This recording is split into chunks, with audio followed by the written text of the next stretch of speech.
Okay, got another review for you today of another gas pistol. Don't think I've reviewed a gas pistol with this new camera yet, but guess it was worth a go. Haven't done a gas pistol review in a while, so I thought it was worth trying to make one in slightly better quality. Anyway, as hopefully you can tell, this is an M93r. Popularised by a couple of films. I think Broken Arrow is the one where John Travolta uses it. Obviously nowadays by Call of Duty. The Replica annoys me when people call it that. I don't know why. It does actually say it on the side there. It's the Italian word for rapid, which this gun definitely is. But I don't like calling it that. So for this review anyway, I'll be calling it the M93r. Anyway, this is a KSC airsoft gun, which means it is made in Japan, unlike KWA, which is Taiwanese. This gun was bought second-hand, around the kind of price you're looking at new, I don't know, maybe $200, $150, something like that. They're a bit more expensive than the KWA guns, which in my opinion are a little cheaper. They aren't finished so well. They're practically the same thing. As I said, this is a KSC System 7 gun. It is very similar to the KWA. There were quite a few different models of these. First of all, there was the original KSC one, which was only semi-automatic and 3-round burst, had wood-style plastic grips. Then there was the KSC sort of Mark II, which you see quite a lot. It still has the wood effect grips, but it has a sensor position for full auto. Anyway, those are old pre-System 7 NS2 guns. And then we get into kind of this generation of guns where we've got the Japanese models, which are plastic, System 7. We've got the Taiwanese KSC models, which like this are metal and System 7. And then you've got the KWA, which are pretty much all the same, metal, NS2, without any trademarks, or any realistic trademarks anyway. You're going to have to excuse my weird shorts. It's summer, and even though it's the UK, it's getting pretty hot. So, yeah. Anyway, this was bought second hand. You can still buy these new, but I found it for a pretty good price. And first thing I'll say is it's definitely worth getting one of these over the KWA model. Mainly because you get some trademarks. Rather than big KWA stamped on the side and the slide coloured in black paint, they're very shallow. KSC trades are always shallow. But you can see there, Polizia di Stato, something like that. Nucleo. I'm not even going to try and say it. I'll get my Italian friend to say it sometime. It'll sound a bit better. Model 93 Africa, Cal 9mm Parabellum. So yeah, you get some nice trades with this one. If I go over a few different features, a lot of things people want to know, especially since this is a sort of Japanese-based KSC gun, is what's metal. I can say that everything is metal except the outer barrel and the grips. So you've got a very lightweight alloy slide. It's incredibly light. I mean, it kind of looks blocky and heavy, but it probably only weighs 60-70 grams. Very lightweight. The frame is really nice. It's actually higher quality, sort of denser metal than the slide. You can see the colour difference. Now I've seen some models of these that come, as well as KWA M9s, that come with a plastic frame but a metal slide. This is definitely all metal. You've got a steel folding down grip on the front there. All metal. The only bits, as I say, are the grips and the outer barrel. KSC maintains that they do this because it means smoother cycling, less friction. I'm not sure. I've never really had problems with metal barrels except in WE guns that wouldn't even work with plastic barrels. So I'm not sure about that, but it doesn't really make much of a difference. Hopefully it helps a little bit anyway. Alright, so have a look at some of the features of the gun from the front. We've got our compensator. As I said, this is plastic. If you went around a corner and smashed this against something, it could break. It's not like nylon fibre or anything. It is just a normal kind of polymer. So it's potentially breakable. Note that the inner barrel doesn't go all the way to the end. It kind of ends at your normal M9 position. so they kind of just recycled an M9 barrel for this. Anyway, moving on a little bit, nothing very important there. Plastic outer barrel. Your front sight is moulded into the slide, and it's a white dot. The rear is a white line to line up like that, which is a bit better than blank sights, but I prefer 3 dots. The slide is almost a standard Beretta slide if you look at the front, but from the back it's different, which I'll show a bit later as I get further back. As I said, it's got trademarks, which are very shallow, very thin, but they're there, which is better than a KWA. Anyway, as I said, you've got a, I guess it's going to be die cast, but it's a very solid frame. You've got your little folding grip here, very easy. It's a little bit easier. I used to have a TM M93r electric pistol, which this was very stiff, which meant it wasn't going to wobble on its own. It's stiff, but not stiff enough. You wouldn't be able to rattle it out of position, but it could be a bit stiffer. So anyway, we got that. The correct way to hold it is to put your thumb in the enlarged magazine, in the enlarged trigger guard, sorry, like that. But I mean, it's not particularly comfortable. I'll just hold it like a normal pistol. Fold that up. Moving on, we've got the takedown lever. Takedown is annoying on this pistol. The first time I did it, popped it open, the slide shot off, recoil rod shot off the other way, everything was all over the floor. I might do a dedicated video about that. But it's essentially standard Beretta style, which means push the button, turn it down, and you can take the slide straight off as long as the magazine's out. It doesn't have to be cocked. We've got slide serrations that, I don't know, they could be a little bit deeper. I find it a little bit tricky. Sometimes you find your hands do slip off of this. I mean, obviously the recoil rod the recoil spring isn't very stiff, but you might want to maybe rack it from here or from the front of the slide. It's a little bit easier. Rear sight also seems to be moulded in.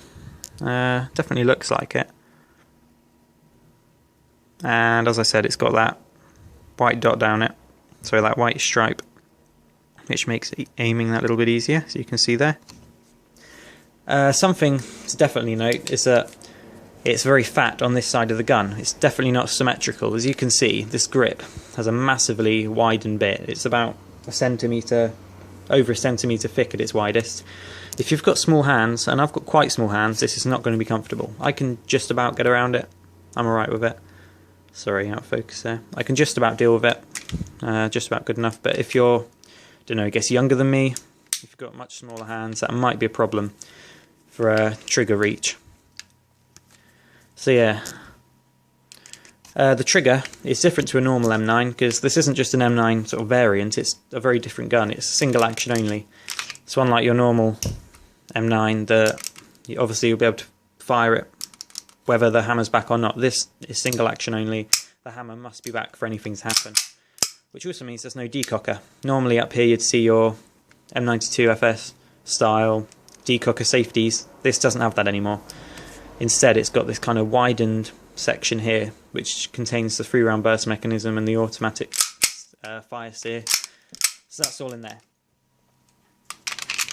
Carrying on down the gun, metal trigger guard, it's all part of the frame. Someone revving their car too much outside. Slide stop is here. Works as you'd expect. Doesn't actually catch into a catch on the outside of the gun, it's internal like all Berettas, or like any M9s anyway. Got a nice big ejection port here. Unlike the old TM ones that have the sort of nozzle sticking out, that's pretty recessed in there, so it looks pretty good. Looks very clean and open. The hop up is accessed through this port. In the barrel you can see the teeth, you get your little tool that will come with the gun. Unfortunately mine was second hand, it didn't come with that, but they're easy enough to pick up. Just turn it in there. I'll probably come back to it at the end, but hop up is not the strong point of this gun. As I've always maintained with KSC guns, they do not shoot well. That's just that's just my philosophy with them. They'll shoot quite hard, but they do not shoot well. I really haven't been able to get any good accuracy out of this, but I'll talk about that later. Anyway, moving further back, standard Beretta magazine release. Something important to say about this is that it will take any KWA, KSC, M9 magazine as long as it's System 7 or NS2. So you could have the short length ones. They also do 50 rounders that are about that long. but this is just the standard 40 rounder that comes with it. Plastic grips, they're okay, just maybe slightly rubberized, probably not actually, just hard plastic. They feel good enough. It'd be a shame no one really makes any good wood replacements. Well, they actually, Karam Shop makes them, but they cost about £60, so not really worth it. Nothing much to say there. Here we've got our selector switch. Down is for 3-round burst, as you can see. All the way up is semi-automatic, and if you position it right in the middle, you get fully automatic, which is always nice to have. Right behind that's the safety. Note that it's easy to do, but it won't go all the way down unless it's cocked, as you can see, and once it's in that position, works fine.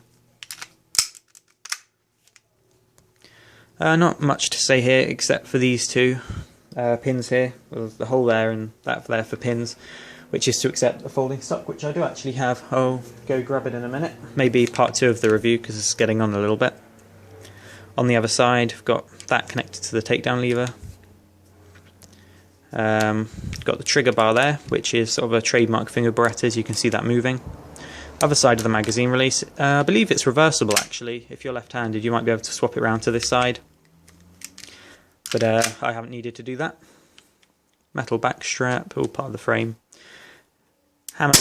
Oh, okay, that's what happens if you pull the hammer back and let it slip. It's not one of those guns that kind of has a half-cock position. It's either back or all the way forward, and if you don't pull it back all the way, which is easy to do, that will happen. So luckily it's not a real gun and it didn't take my thumb off, but you can see that that can happen. So it's always better to cock it with a pull of the slide rather than trying to do it with your finger, because there is a possibility of it firing like that. Yeah, hammer spring isn't as strong as it could be, but it doesn't really need it. Helps speed up the rate of fire. That all works fine. As I said, magazine is sort of an M9 style, but it's a 20 rounder in real life, which means it's about 40 round in Airsoft. Just a standard gas magazine. You may notice normally it has a bit of plastic here that kind of stops you over inserting it. Broke off of this one, but really you don't need it. Goes in fine. Okay, I'll try and wrap this up now, just to show you the KSC Folding Stock here. Very simple, it's all steel, snaps into place like that. You then just hook it through there, make sure it's in properly, and snaps it on, which turns it kind of into a little machine pistol. It's a little bit wobbly, to be honest. Moves a few centimetres, and it is very hard to get this to kind of stay in your shoulder. It's got such a tiny sort of slippery stock, it's quite hard to use. But I guess you could run sort of CQB primary. One thing to note is that when you're sort of getting a good cheek weld with this, like I am now, it does come very close to your eyes, so it is kind of disconcerting to have that flying back at you. But you get used to it. That's alright. So yeah, not much to say about the stock. It doesn't fold when it's on. I believe there is another design stock, maybe a KWA one, that has a cutout for the magazine, so it can fold all the way, but this only folds when it's off the gun. So that's just something to add. It came with it. I think they're about £30–40 new, but it could be worth buying if you want to use this as kind of a dedicated CQB gun. Anyway, to kind of finish this off, I think I've gone over most of the features. I suppose the only thing left is performance. With this Garda power-up gas, which is what I exclusively use for metal pistols, getting a little bit low now, you're probably looking at about 340, maybe even 350 FPS in good weather. So yeah, it shoots pretty hard. The letdown is the hop-up. It uses KSC's normal ball bearing hop-up, which really sucks, like really badly, considering the original TM M9, which came out, you know, in the 1990s, had a much better hop-up than these. I'd have rather had a fixed hop-up than one of these, because one shot will go skyrocket, the next will drop, left and right, it'll really do whatever it wants. This isn't something I've seen with a lot of guns. Maybe newer KWAs don't have that problem, but this slightly older KSC definitely does, and I haven't been able to fix it yet. So really I'm keeping it as an exclusive sort of 20 meter range pistol. If it's further than that, I'll just use my AEG, because it's really not worth trying to hit something far away with this. It really just sprays everywhere, which I guess you kind of expect for a full auto pistol. I think the last thing I'll do is just give a quick example of it shooting. So it's gassed up with that Garda powerful gas, semi-automatic. You can see it's very crisp on that gas. 3-round burst. A little bit of spray if you aim the gun down, and then full auto. So rate of fire is not insane, maybe not as good as like a high capper extreme or maybe even a Glock 18, but it's certainly up there and will empty a mag in a couple of seconds. So really, if they sorted out the accuracy problems of this, well, no, it's not really accuracy, it's the hop up. If KSC would just give, you know, these a decent hop up, which they're starting to do in some guns like the HK45, if they'd just put that in one of these, then it would be perfect. It's really a very good gun. It's very solid, very heavy. I have no reason not to recommend it other than the hop up. But if you can deal with not so great range, well, it could be worth it. I got this. Oh, it's only about £110, so it's definitely worth it. One thing to note is the only KSC logo on the gun is hidden under here, which is nice. It's nice when they sort of hide their trademarks rather than have them plastered all over the side like KWA. Anyway, leave a comment if you've got any questions. I might have a disassembly guide of this up, as well as any updates if anything happens with it. Thank you for watching.